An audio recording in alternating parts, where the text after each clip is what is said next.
भक्तों, आज मैं आपको चंपा के औषधीय गुण को बतलाने जा रहा हूँ। चंपा के पौधे भारत में सभी प्रांतों में पाए जाते हैं। मध्य प्रदेश में ज़्यादा पाए जाते हैं।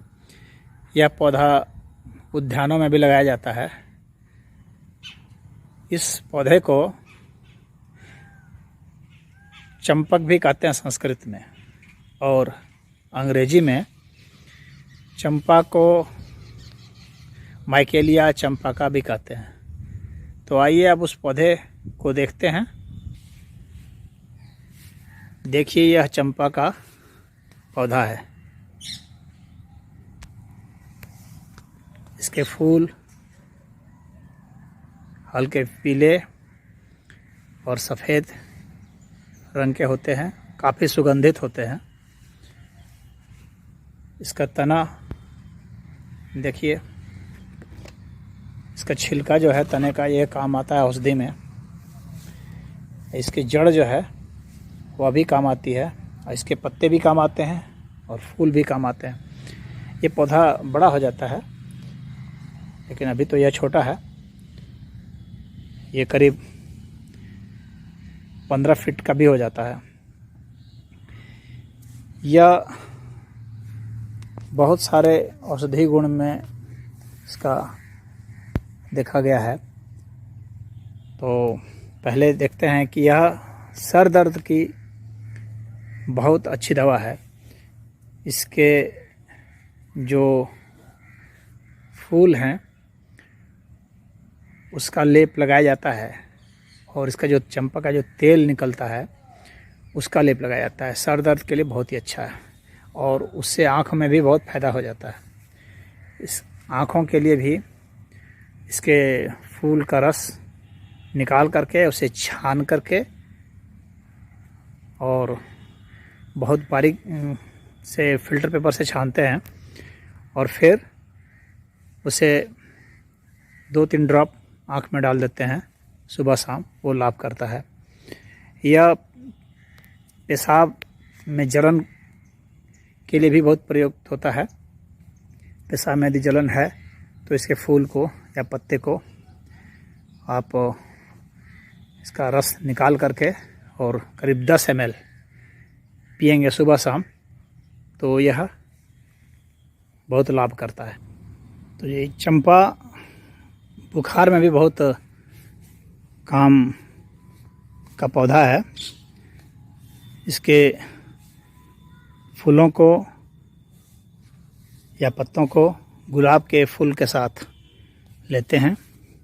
इसकी त्वचा को भी ले सकते हैं, और काल मेघ के साथ, और ये तीनों की मात्रा बराबर रहेगी, और 10 ml करीब पिएंगे तो ये बुखार भी उतार देता है। यदि पेशाब कम आ रहा है तो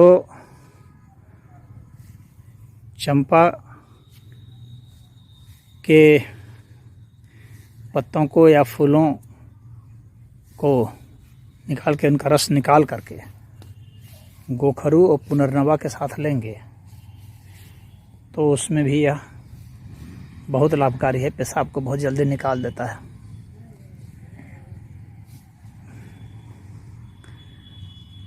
तो बुखार में भी और पेशाब को निकालने में भी ये बहुत काम आता है। पथरी में भी यह बहुत काम आता है। जिन लोगों को पथरी की शिकायत है वे इसे पत्थर चट्टा के साथ लें, गोखरू के साथ लें। पत्थर चट्टा और गोखरू की मात्रा इसी की मात्रा के बराबर रखें, और इसमें जो है इसका जो जड़ है उस जड़ को लेना है, चंपा की जड़ को, और उसमें आप देखेंगे कि पथरी आपकी गल के निकल जाएगी। यदि आप इसके रस को कुल्थी के रस में मिला करके, इन तीनों के रस को मिला करके कुल्थी के रस में मिला दें और तब पिए तो बहुत जल्दी पथरी गल जाएगी। तो पथरी में भी यह बहुत लाभकारी है। इस तरह से हम पाते हैं कि यह पौधा अति लाभकारी है। इसका संरक्षण भी ज़रूरी है। वैसे यह उद्यान में तो बहुत मिलता है, लोग इसे लगाते हैं क्योंकि ये सुंदर खुशबूदार भी है, परंतु फिर भी हम किसी पौधे का प्रयोग करें औषधि के लिए तो उसके संरक्षण का भी ख्याल रखें।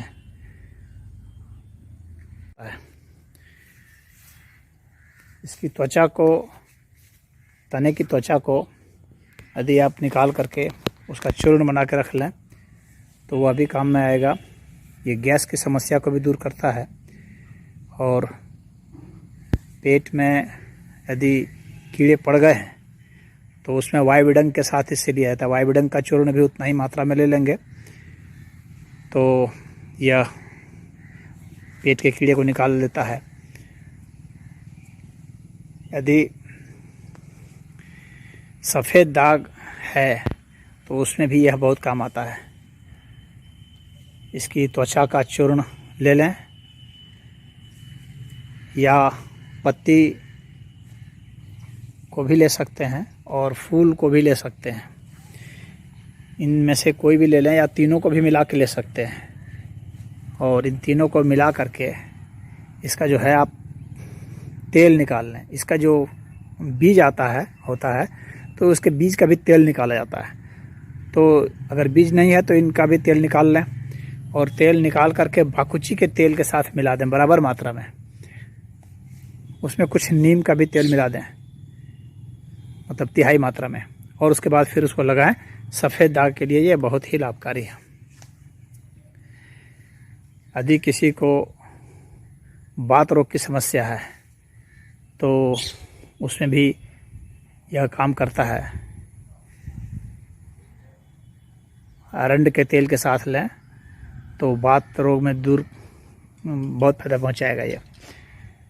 यदि आपकी एड़ी फट गई है तो अरंड के तेल के साथ थोड़ा मोम मिला दें और एड़ी पर लगाएं तो जो फटी एड़ी होती है उसको यह बहुत जल्दी भर देता है। अब ये दूसरा पौधा है, यह भी उसी का पौधा है, चंपा का ही दूसरा पौधा है उद्यान में यहाँ। तो यह बता रहा था मैं, यह चेहरे की सुंदरता, आपको छाई है, दाग धब्बे हैं तो उसमें भी इसका फूल जो है वह काम आता है।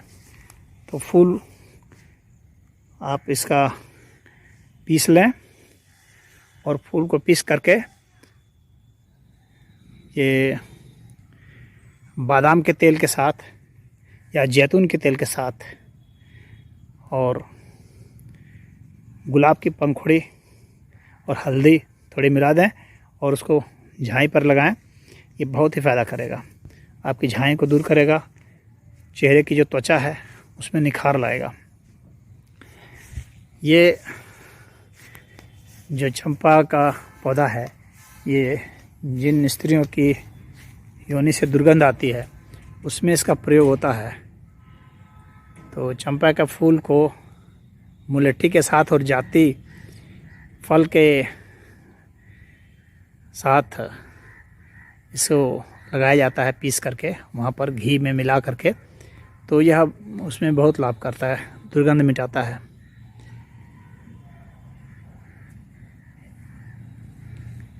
यदि किसी का रुक रुक करके पेशाब आता है, कम पेशाब आता है, तो उसमें इसका पत्ता बहुत काम करता है। पत्ते का रस निकाल करके 10 ml पिएं, पेशाब खुल करके आने लगेगा। ये चंपा का जो पौधा है ये विष में भी काम आता है, यानी विष निरोधन में काम आता है। सिरिस के पौधे के साथ और नागदमनी के पौधे के साथ, सिरिस का आप छाल ले सकते हैं और इसका छाल, और नागदमनी की जड़ का रस उसको मिला करके घी में यदि दिया जाए तो विष का काट करता है। बहुत बढ़िया विष की दवा है, ये तीनों मिल जाते हैं तब। और जिन लोगों को चर्म रोग की कोई शिकायत है तो इसके पत्ते का भी या फूल का भी जो है, अगर पूरे जहाँ पर है दाग वहाँ पर अगर लगाएंगे हल्दी के साथ तो बहुत लाभ करेगा। अब जिन लोग को इसका जो गुण है, समझ लीजिए कि ये शीतल होता है और रुक्ष होता है, और ये जो है कफ निवारण करता है, वातनाशक होता है और लघु होता है, यानी पाचन में ये आसान होता है, बहुत जल्दी पच जाता है और वात को और कफ को दोनों को नाश करता है। ये कसाय होता है, यानी कसेला होता है। अगर इसके पत्ते को फूल को खाएंगे तो ये फूल आप देख रहे हैं, इसको मैं खाता हूँ।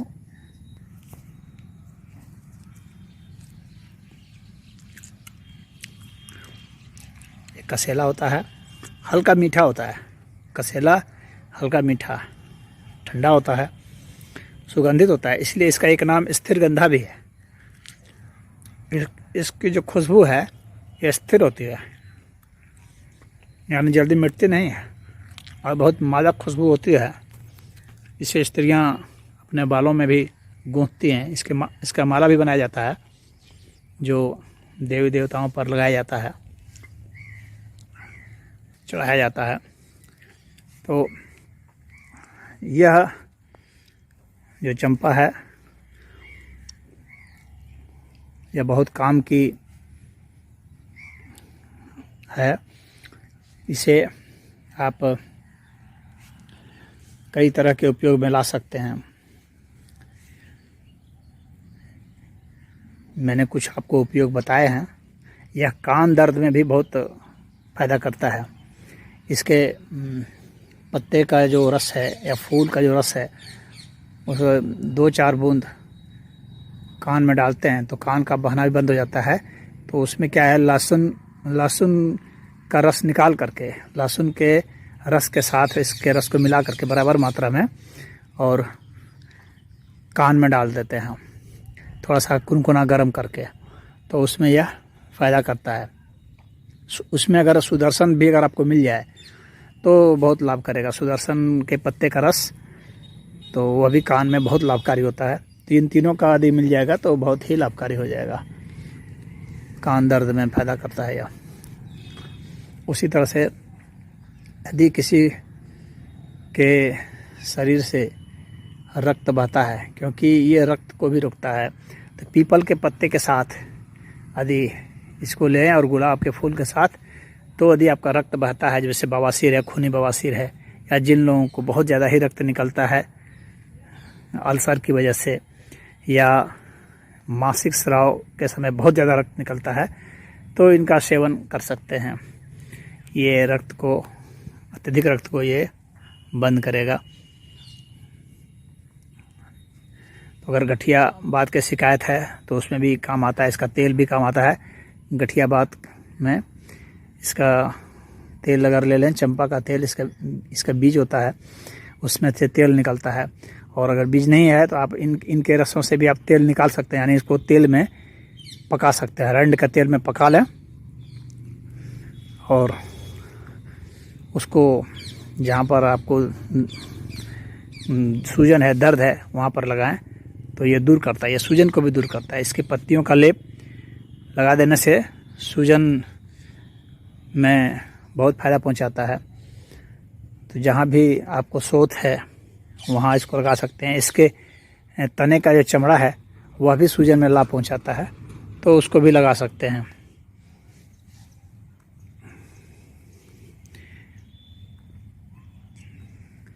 यह अन्य और भी छोटे मोटे चीज़ों में प्रयोग होता है, छोटे मोटे रोगों के निवारण में प्रयोग होता है। जैसे कि यकृत संबंधित कोई दोष है तो उसमें भी काम आता है। पीलिया वलिया में भी काम आ जाता है।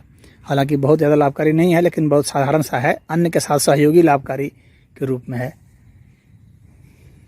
जैसे पपीता के साथ और पुनर्नवा के साथ पीलिया में इसका प्रयोग किया जाता है सहयोगी भूमिका में। तो आपने देखा कि यह कितना लाभकारी है पौधा। तो इस पौधे को आपने बहुत पहले देखा होगा, लेकिन इनके गुणों को और इसके उपयोग को नहीं जानते होंगे। तो आज आप समझ गए हैं, तो अब इसका प्रयोग कीजिए, लाभ उठाइए, दूसरों को भी बताइए। तो यह पौधा काफ़ी गुणकारी है और इसका लाभ उठाएं।